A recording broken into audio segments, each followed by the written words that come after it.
1 year ago, I came to Denver. I happened to find the video, the DVD of Welcome to the Zone on that, and I'm very curious about the content itself. And I just can't stop myself by sending out an email to the Scott and having a lesson by myself. And I came all the way down to the Denver 1 year ago, and then take a lesson from the Scott. And he put me into the zone, and I'm pretty much convinced that this DVD is real. Something reproducible, something people can join with step-by-step methodology to put in the zone. So that's the 1 year ago.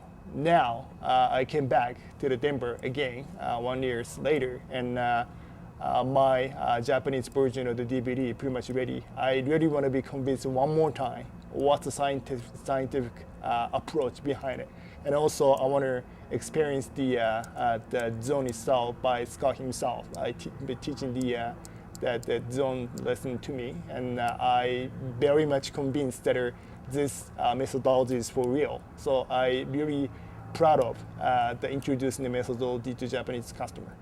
The beauty of the DVD Welcome to the Zone is you can reproduce the high consciousness stage in very systematic way. So if you follow the DVD step by step, you can reach at the certain the higher state of consciousness. Just great methodology. A big part of what we've tried to do on the DVD is to present step-by-step progressions that begin with showing you how to get into the zone, and then we take it a step higher and teach you how to maintain the zone for longer periods of time. And finally, we bring in competing in the zone so that you can actually play tennis matches, hopefully from start to finish after some practice, in this peak performance state. And that's really what the system of getting in the zone through the parallel mode process is all about. Japanese customer read a lot of magazine and book and see all the techniques, all this top spin and the slice and all this and all that.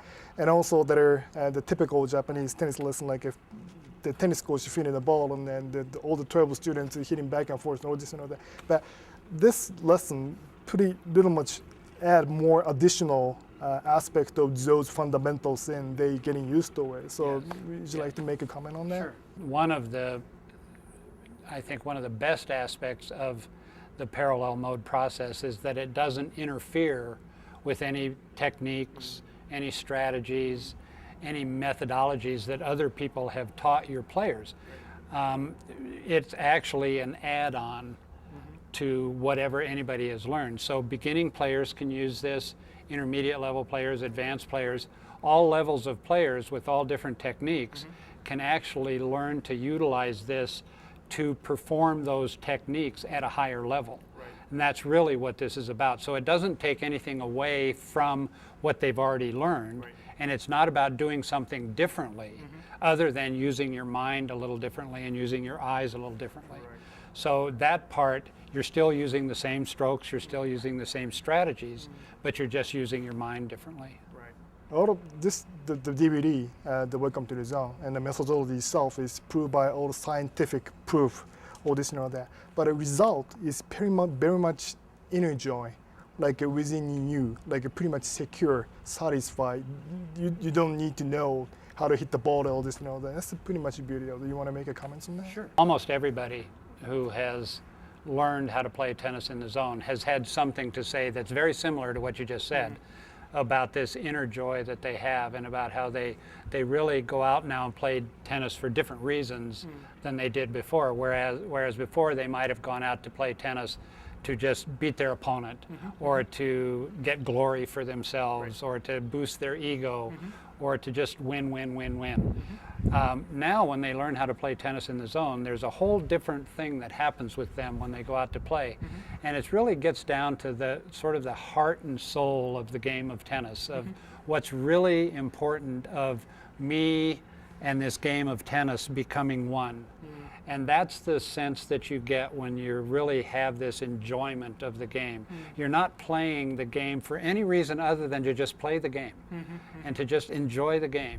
And that's what playing tennis in the zone is. It's not about me beating my opponent. It's not even about me playing at a higher level.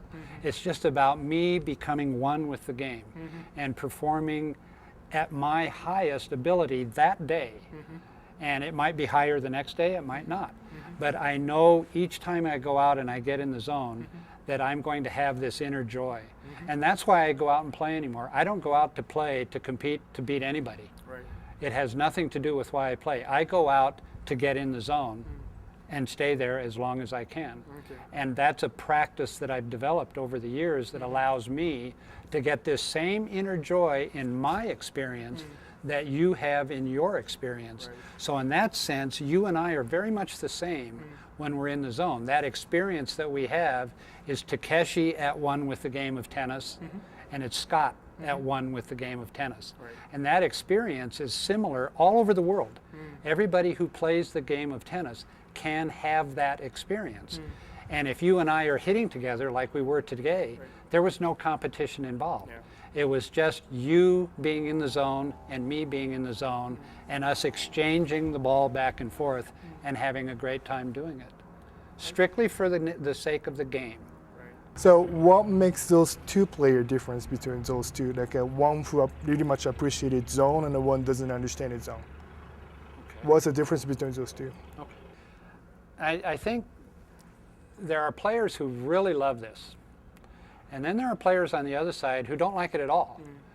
And I think the players who just enjoy getting into the zone are players who have no trouble letting go of their own ego and are not so pride-filled and are not so intense on beating the other person, are capable of letting go of that for the sake of playing the game better and for the sake of their own enjoyment of the game.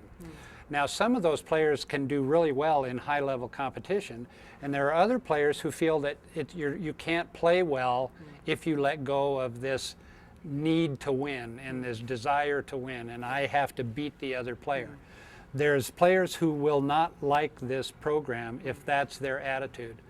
But the players who are ready to let go of their ego and kind of grow in their own sense of self, they're going to do real well with this.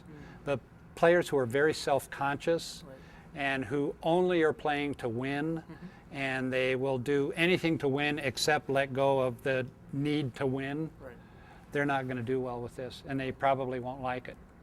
Interesting part of this Welcome to the Zone DVD is like probably it's trigger the Japanese audience to remember the way they come from. You know, what you just said about the zone triggering something in the Japanese culture that's been there for centuries is very important, because more and more as the world sort of comes together and everybody gets to know everybody, and it's a very small world nowadays, we forget what our culture, what our background is about. And I think if the zone can do anything in Japan, it will be to help trigger these ancient wisdom traditions and this satori and this higher consciousness that has been around for thousands of years in Japan. And I think if there's anything that we can offer with playing tennis in the zone to the Japanese people, it's to remember who they are and to help them to really excel at something that has been a part of their culture the whole time.